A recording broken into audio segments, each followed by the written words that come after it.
Ohio गोजाइमास मिनासान konnichiwa. अनि आज चाहिँ म चाहिँ के भन्छ अरे ट्रेकिङ जान लागेको कोके डाँडा फ्रम पोखरा। लेट्स सी कस्तो हुन्छ एडभेन्चर ट्रिप, सर्ट ट्रिप 2 डेजको लागि। Okay bye bye, see you. Welcome back. म चाहिँ रेडी भइसक्यो। अब चाहिँ हामी यहाँबाट रुमबाट निस्किएर चाहिँ अब बस चढ्ने अनि त्यसपछि बेनीको लागि बस चढ्नुपर्छ है त। ल म चाहिँ अब बस चढेपछि भिडियो बनाउँछु। ए इट इज राइट नाउ 5:45 अनि अझै लास्ट अँध्यारो छ।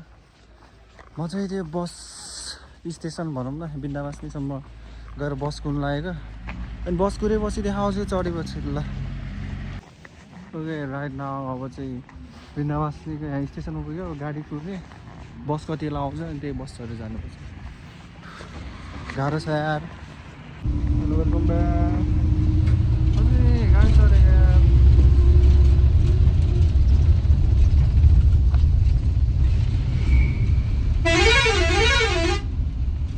भेट पाइयो यार।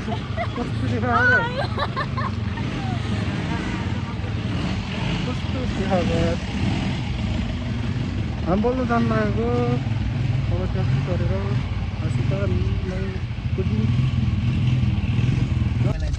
मलाई अनि अब त्यस्तै भयो यार। के गर्ने जिन्दगी त्यस्तै हो। म आज जान्थेँ, भोलि फेरि बहिनीको बर्थडे छ क्या। घफना कसम कति जति लाग्छ अब त उसमा पुग्दा पुलिससम्म पुग्दा टाइम टाइम चाहिँ त्यही त हो नि। 1 घन्टा 1 घन्टा लाग्छ र उहाँबाट यहाँबाट क्या यहाँबाट पुलिससम्म? बढी लाग्छ। ए बढी लाग्छ। ए उससम्म चाहिँ कति लाग्छ नि? हाम्रो त के अरे कहाँसम्म जान्छ अरे ट्याक्सी? पोखरी बगरसम्म। ए पोखरी बगरसम्म कति लाग्छ टाइम यहाँबाट? टाइम त 45 मिनट होला। ए अनि त्यहाँबाट फेरि जिप लाग्छ होला लाग्नु त? 1 घन्टा लाग्छ होला त्योभन्दा माथि। ए जिपमा 1 घन्टा ठिकै हो, पुगिन्छ होला। किन आज उतै बस्ने होइन? त्यही त सन्जय किन आती त्यो पोके बस्ने क्या आज। त्यही भएर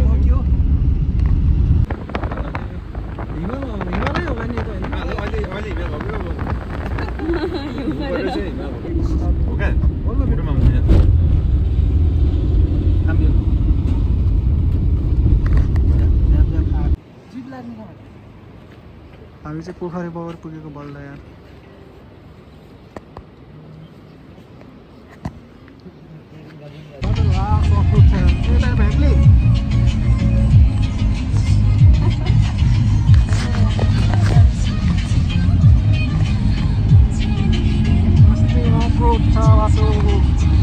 अन द वे अफ कोखेको लागि अब सिखदारा जानु लागेको। सिखदारासम्म गाडी जाँदो रहेछ। अनि यहाँ चाहिँ यस्तो भिड छैन, एकदम राम्रो घटित छ। अनि अगाडि चाहिँ ट्र्याक्टरले ल्यान्ड गरेको यार। लोड यत्रो भारी हालेको त्यहाँ उकालै नल्याउने रहेछ। अनि यहाँ अझै कुरिरहेको छौँ यार। म चाहिँ यहाँ छु। यस्तो राम्रो देखाएको यार। हामी चाहिँ यहाँ कुरेर बसेको यार ट्र्याक्टरले गर्दा। ट्र्याक्टर अलिक त्यो उकालो भ्याउन सकेन क्या। अनि जिप चाहिँ सिखदारसम्म मात्र जाने रहेछ। अनि सिखदारबाट चाहिँ अनि हिँड्नुपर्छ हामी। मुखरी पुग्नको लागि चाहिँ सुरुमा पुणेलसम्म हिँड्नु पऱ्यो होइन, घोरेपानसम्म हिँड्नु पऱ्यो। अब 1-2 घन्टा कति लाग्छ म भन्छु टाइम कति कस्तो लाग्छ। यहाँ चाहिँ पैसा लाग्दैन होइन, यता हेरेर भनिदिनु त पैसा लाग्दैन होइन। यहाँ चाहिँ तयार गरेको पैसा लाग्दैन रहेछ होइन। सहरमा भएकोमा त पैसा माग्थ्यो कि होइन बजाइ भनिदिनु त के हुन्छ अरे सहर भएकोमा। यहाँ पैसा लाग्दैन रहेछ हो। भ्यू चाहिँ हेर्नु कस्तो राम्रो देखिएको। त्यो भिडियो बनाउनु यिनीहरू यस्तो खिच्नु न। तर गाउँको मान्छेहरू चाहिँ एकदम राम्रो यार। पैसा लाग्दैन, यताउता तयारी गर्नु हुन्छ नि त। कोही त लुट्नेमा यस्तो त्यो स्टेसनहरूमा त अब लुट्ने भयो कि नभए कहाँ यताउता जाँदा त्यो मौकाको फाइदा उठाएर पैसा माग्ने गर्नु र यहाँ चाहिँ माग्दैन यार। फेरि गाउँको मान्छेहरू चाहिँ एकदम मनको सफा। लास्टै भयो यार पछाडिको त ढङ्ग गर्न लास्ट गर्नु।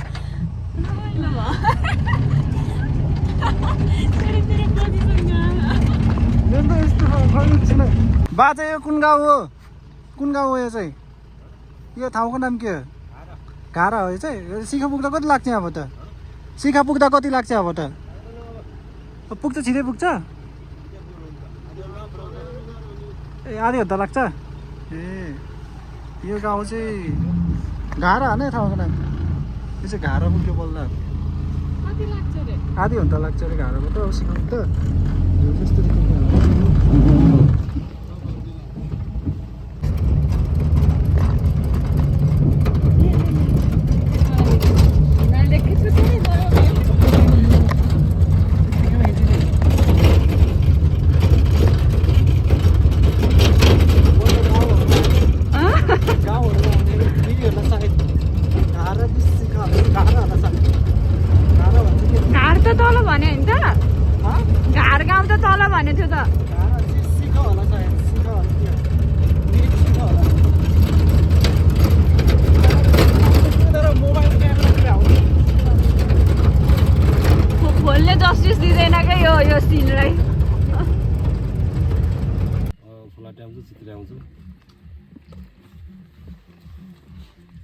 फोटो खिच्दाखेरि त्यो मलबाट अनि अहिले त्यो रुट हेर्नु पऱ्यो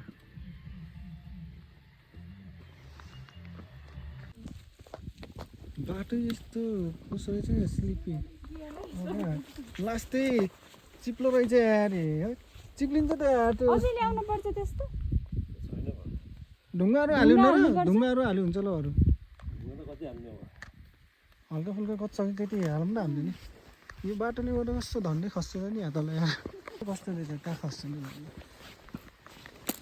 ए यस्तै रहेछ त्यही पनि गाडी खस्यो नि त खस्यो खस्यो यस्तै त रहेछ भ्यू हेर्दा आँखाले टिप्नै सकेको छैन कि के अरे मोबाइलले टिप्नै सकेको छैन कि भ्यू आँखाले यति राम्रो देख्यो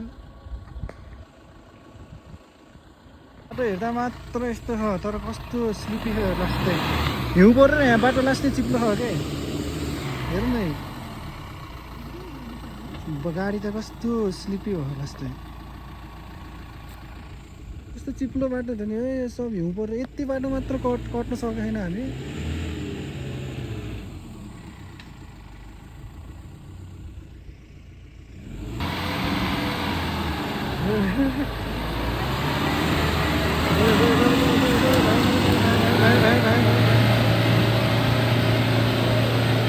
गाडी चिप्लो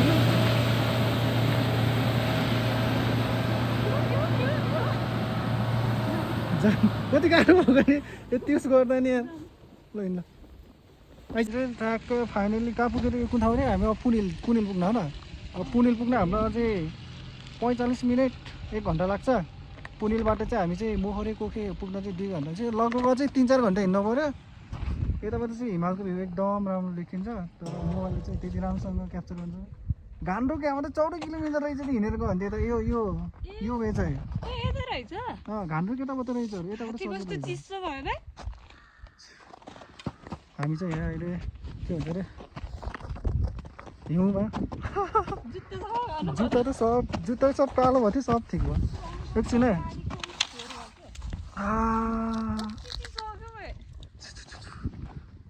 चिसो भइहाल्छ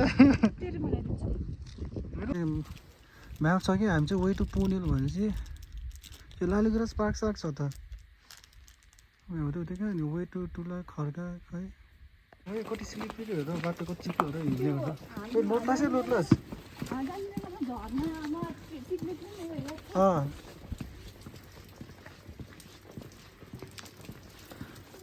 लजहरू त्यहाँ टन्नै रहेछ है कस्तो चिप्लो लोटे लास्ट लाग्यो कुना त हिँड्नु वे टु कोके डाँडा यहाँबाट रहेछ ठिकै हो अब यहाँबाट चाहिँ हामीलाई चाहिँ कति 45 मिनट अब हिँड्यो भने बस्दै अब कुरा गर्दै हिँड्यो भने चाहिँ 1 घन्टा ठिकै हो पुनिल पुगेर अनि माथि भनेपछि त यताबाट होला नि सायद के त हो र कस्तो बाटो नै कन्फ्युजिङ छ यार यता सोधौँ न यता गएर उता मेबी यता हो कि सायद सोध्न त्यहाँ सुन्नु न पुनिल जाने कताबाट हो नि यतै हो त बोल्नु पर्छ सोध्नुपर्छ मान्छेहरू इन्ट्रोभर्ट भएर बस्यो भने हराइन्छ फेरि थाहा पाइन्न ठाउँहरू हामी चाहिँ 3 जना मात्र यार आशिका तीन भाइ 3 भाइ हो ल 12:40 भयो भने चाहिँ 1:30 सम्म पुगिन्छ होला पुगिन्छ सायद ए कति बेला यस्तै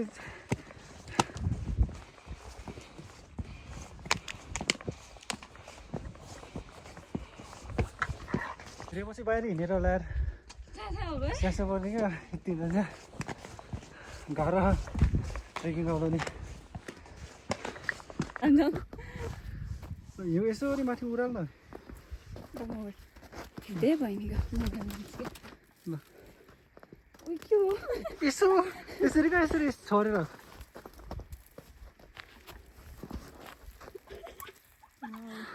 भयो आइज ल हामी चाहिँ हिउँछौँ हल्का खेलेर बल्ल हिँडेको बाटो चाहिँ चिप्लै छ त्यो चाहिँ हिँड्नै सक्यो होइन पछाडि अगाडि चाहिँ उता हिँडेछ बिस्तारै हिँड्छ बिचराको फर्स्ट ट्रेकिङ भएर नि हो त्यो फर्स्ट ट्रेकिङमा चाहिँ गाह्रै हुन्छ फर्स्ट ट्रेकिङमा हिँड्न गाह्रै हुन्छ तर एक्सपिरियन्स हुन्छ पछिको लागि गरेको राम्रो है होइन त रमाइलो थियो नि त्यहाँ नि भित्र चाहिँ इन्ट्रान्स टिकट लाग्दो रहेछ 150 मान्छे नै हिँड्छ कोही 150 त खाएको तर कोही खेल्ने खायो त्यहाँ 150 रुपिस फर इन्ट्रान्स देखेन यार यो चाहिँ आनन्दको पऱ्यो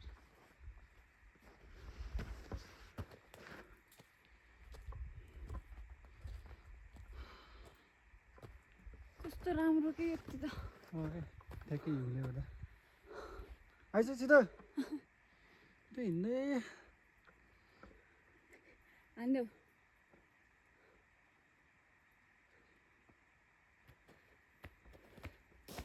हात्ती चाहिँ हिँड्दैछ अनि थोरै तातो भइहाल्ने भाइ ठ्याक्क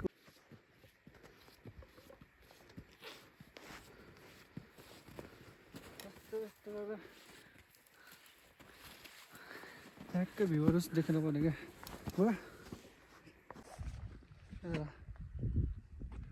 बहुत मजा आ रहा है गाइस त्यो चाहिँ थाकेर बस्यो हो हिँड्नै सक्यो होइन अझै उकालो जान अझै माथिको उकालो गाह्रो छ त्यसै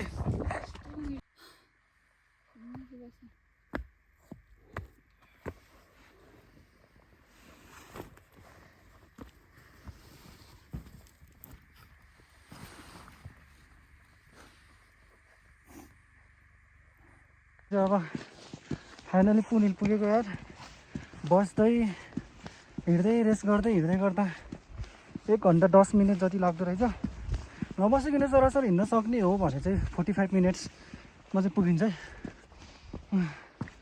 पुनिलको भ्यू पोइन्ट पुगेमा फाइनल्ली त्यहाँबाट चाहिँ भ्यू चाहिँ दामी बबाल देखिन्छ हिमालहरू त बा खायो